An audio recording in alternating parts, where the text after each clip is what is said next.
All right. I started paying attention to Ron Paul, I don't know, before the crash.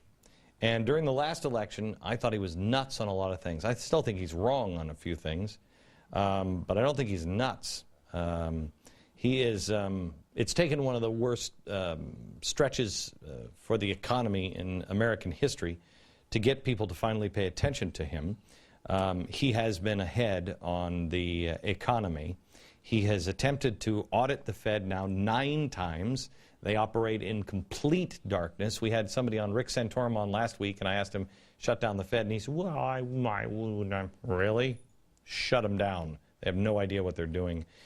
It kind of makes you look at things and wondering why we're into regulation about absolutely everything except the Fed. Not that I want to regulate the Fed, I want to get rid of them, but that's a different story. He understands this probably better than anyone else. He is now in Des Moines, Iowa, Republican presidential candidate, Texas Congressman Ron Paul. Congressman, how are you, sir? Doing well, thank you, Glenn. I've said that this today is going to end in one of 4 ways, and the one way that it could end is with renewed prosperity, but it would go through austerity. We would have to make the cuts, we would have to keep taxes low, and then we would have to deregulate all of the citizenry, the exact opposite of what everybody in Congress has been doing and the president has been doing. Would you agree with that?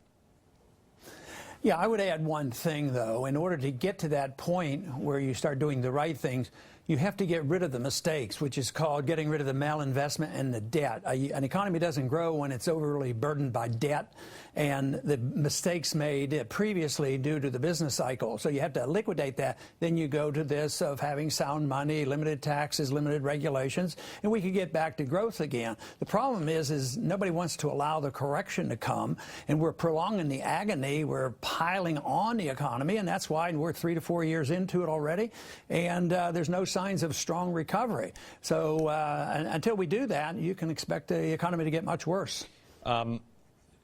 Do you see any sense in Washington of people cutting the debt? I mean, I know Jim DeMint has come out and said, cut it. He wants don't put the debt, don't raise the debt ceiling. I know you're against raising the debt ceiling.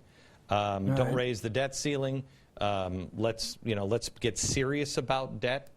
With an exception of a few people, do you think anybody's going to do that in Washington? No, they'll raise the debt limit, whether it's temporary or long-term, but I don't think they're going to go past August and not raise the debt limit. So I think that's going to happen, which will just encourage the spending again. So, but they can't come together on how they want to cut spending because one group thinks that you can't possibly cut a penny from overseas spending, and the other one says you can't cut a penny out of entitlement system.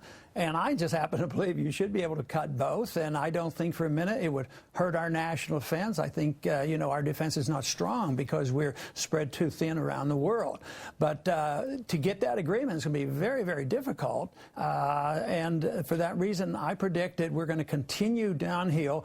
The deficit is going to be the burden that we can't handle, and that we will eventually have a currency destruction because we do rely on the Federal Reserve. As long as the Federal Reserve, I call a facilitator. They claim it's the Congress. They spend too much money and they're forced to do these things.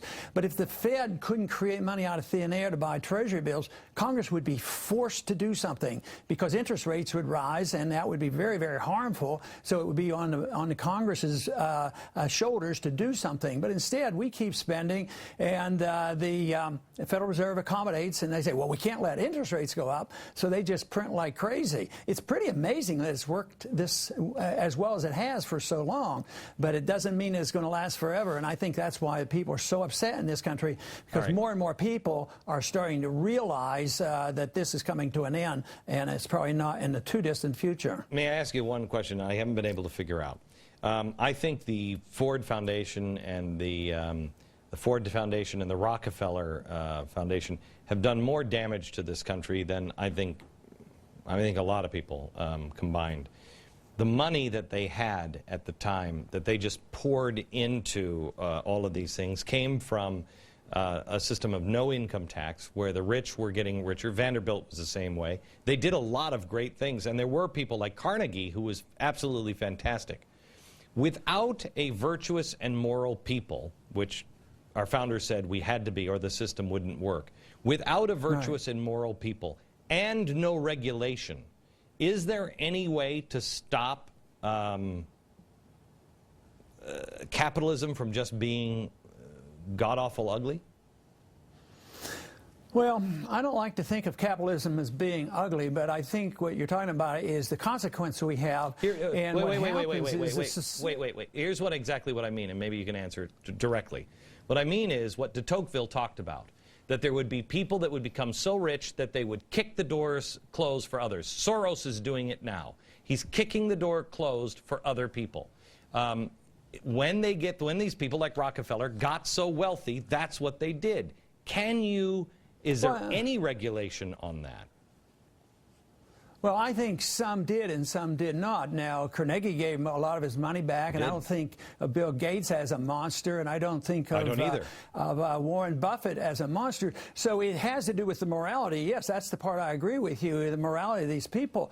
But even if there were no income taxes and they got very, very wealthy, if they didn't cheat, if they didn't get benefits from the government, being very, very wealthy, there's nothing wrong with that. But if they get very, very wealthy because they get contracts from the government or they get loans, low loans from the Federal Reserve, and the banks get bailed out and they do all the gambling, and they're the ones who get the bailouts, and the little people lose their homes and their jobs, then it's a rotten system. But I don't call that capitalism. I call that cronyism. Or lending itself toward fascism. So that to me is a lot different than free market capitalism. I like to use the word free markets because capitalism, people get a little bit confused on that and think it is, some people have painted it as a very bad term. So I want free markets. I don't want the government giving any favors. Under those conditions, the consumer becomes the dominant force. They determine everything, what the prices should be, what the wages should be, and what the products should be, and who survives and who doesn't, not the government. Okay, real quick, because I've only got 30 seconds. Where do you stand on Israel, sir? Well, I stand with Israel like I stand with all countries. I think we should be friends with all countries. I think that we should always aim to have everybody as our best friend, like we have Canada. We trade with them. We travel back and forth. We don't give them money. We don't promise them anything, and we do quite well. So I think that if you teach countries to be dependent on us, that they become dependent economically or even militarily, it does them harm. Because why worry about Israel right now because of what's happening in the Middle East and us going bankrupt?